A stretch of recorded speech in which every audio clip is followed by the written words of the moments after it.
My room was above a careworn pharmacy on Little Pulteney Street in Soho, an area that almost succeeded in not being a slum.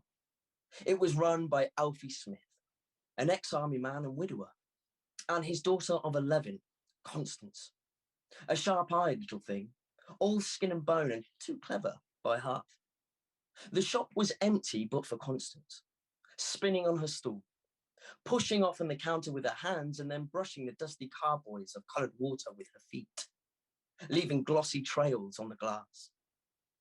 As soon as she saw me, she leapt up, staggered dizzily and shouted, "Powdered coleoptera beetles." Powdered what? Coleoptera beetles. What's your guess, Mr. Stanhope? I don't know. Let me think. I scanned the shelves. They were crammed floor to ceiling with pots and potions, but there was nothing to give me a hint. Heart palpitations?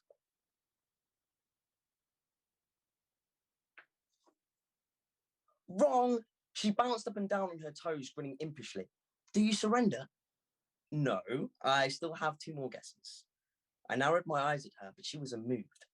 Could it be skin rash? No, it doesn't count. It wasn't a proper guess. Yes, it was. 1 left. 1? You're an inconsiderate girl. Some people have more respect for their elders. Some people are generous to give clues. Stupid people. Not me. 1 left. All right. Is it ulcers?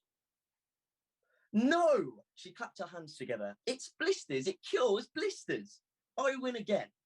That's 8 for me, 5 for you. Don't gloat too soon, I said, but without much conviction.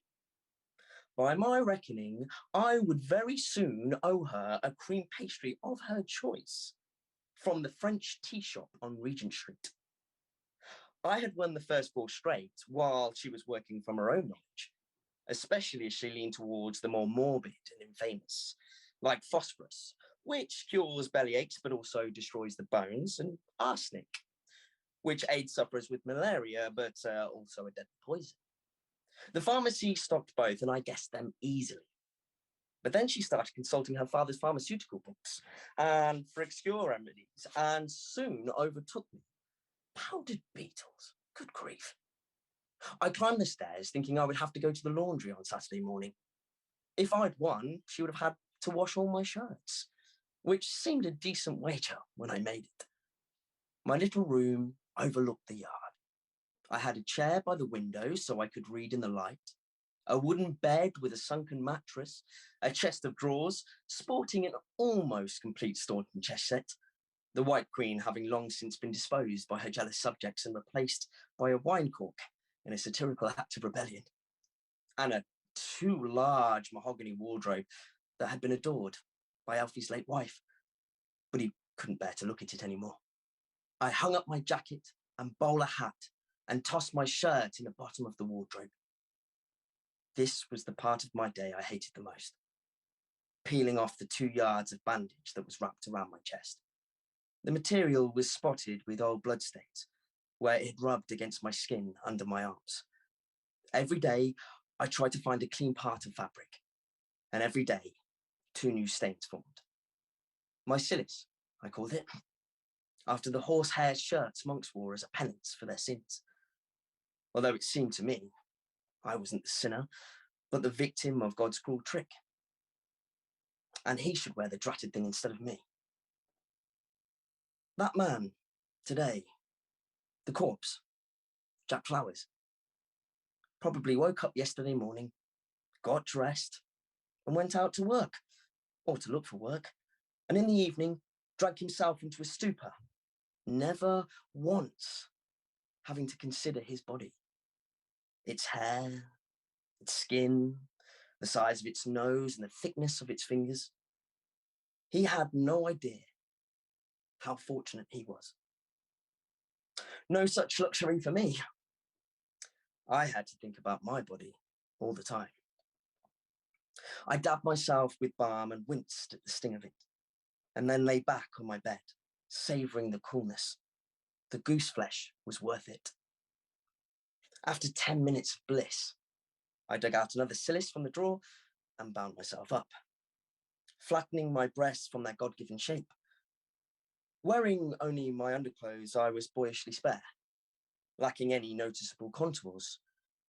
When I closed my eyes, I could sense the way I should have been, the breadth of my shoulders, the length of my feet, the heft of my thighs, the weight of the thing hanging down between my legs.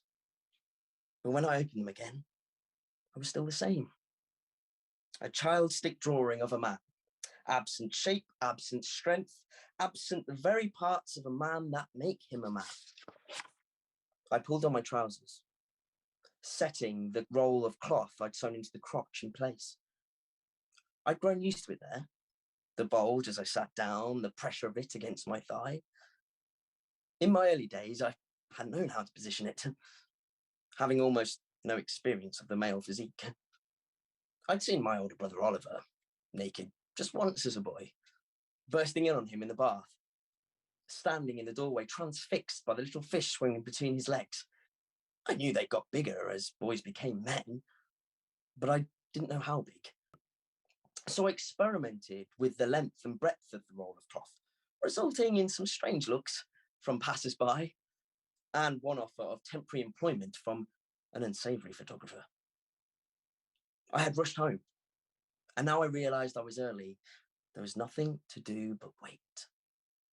Finally, the hour struck 7, and it was time to leave the house. As I was opening the back door, I heard Constance call out, "Are you going to learn some more remedies, Mr. Stanhope?" "No, Miss Smith. I'm going to play chess, a game that I can win at."